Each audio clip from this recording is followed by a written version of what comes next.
But first, let's talk about the COVID crisis. A couple of elements of it are rearing their ugly head right now because, of course, the poor kids of this country, disgracefully, scandalously, were basically kept out of the classroom for 2 years because teachers thought that, they'd give them COVID, and they described kids as, COVID factories. Kids should have been going to school because kids weren't even susceptible to COVID. The chances of kids getting COVID and dying were next to zero.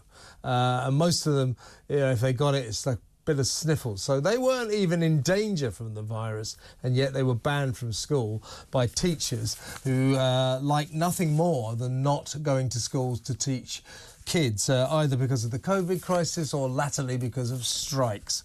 It now emerges that because of this, it has made skipping school socially acceptable. And another pandemic result, if you like, has been highlighted by the Channel 4 boss Alex Mann. She says that the pandemic has produced a generation of kids, or young adults, Generation Z they call them, I call them Generation Useless, who have no social skills and literally cannot handle being in the presence of, or working with, or communicating with anyone with whom they don't agree, who have different opinions from them. So the COVID crisis, the pandemic and the lockdowns, they had some really detrimental, far-reaching effects. Let's speak to the executive head of St Thomas the Apostle College, Serge Cefai. Good morning, Serge. Morning, Kev. Do you find, what's happening now is, as I've just stated, apparently more and more kids are just deciding on any given day not to go to school. Some of them are just skipping school on a long-term basis. And parents are now regularly taking their kids out of school to go on holiday during term time. Are you finding this to be a problem?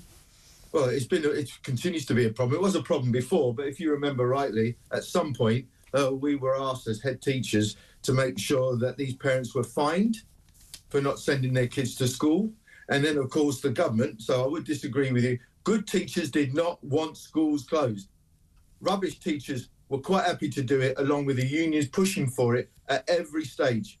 I agree with that. I would just say that perhaps there are too many rubbish teachers who like nothing more than going on strike. I tell you what, and you've got the added value of the strikes now, where good teachers, or teachers that have gone on strike, need to look themselves hard in the mirror and say, hold on a minute, the kids have had enough. And the idea that they went on strike because of shortages of teachers, well, telling everybody this is a terrible job and overwork, that's hardly going to help with recruitment. Anyway, back to the point of good head teachers, I like to think I was one, did every stupid thing we could possibly do, waste a hell of a lot of money to try and keep our schools open and get those kids in school. And it was the government, led by the unions, and goodness knows who else, who wanted these schools closed, which was a completely stupid thing. As you quite rightly said, our kids were the least likely to get ill. And what needed to happen, all the resources go towards the most vulnerable, i.e. the care homes, which they managed to forget about, of course, and concentrate on what's really important, get the kids in school. But, of course, that didn't happen because it's too much like common sense. And we've got a political class that don't really give a damn about our youth. So, listen, I might ramble a bit here, and I'm really sorry, because this stuff... I'm with you on all this. I'm with you on all this, Serge. I'm with you. All right? I've had 3 years of this, and now you've got the idea of kids skipping school and parents who similarly now are being bullied by their own children when their children don't want to go to school. Get them into school at every opportunity you can. You can forget the holiday idea now. The teachers and the COVID shutting of schools has meant that, well, why not go and get a cheaper holiday? Yeah. Because after all, if it's good enough for teachers to strike and miss school, well, we might as well go and save £1,000 on a family holiday. So we have set ourselves up here to be completely in the hands of ineffective parenting and lazy kids. Well, congratulations, government. If that's what was your aim, you've succeeded. Trouble is, it wasn't a name because they didn't know what they were doing, and they still don't. Let me ask you another question. School's job, you would know as an excellent head teacher, is not just to tutor kids academically. It's to get them ready for the real world, to develop their social skills, how to interact with other people.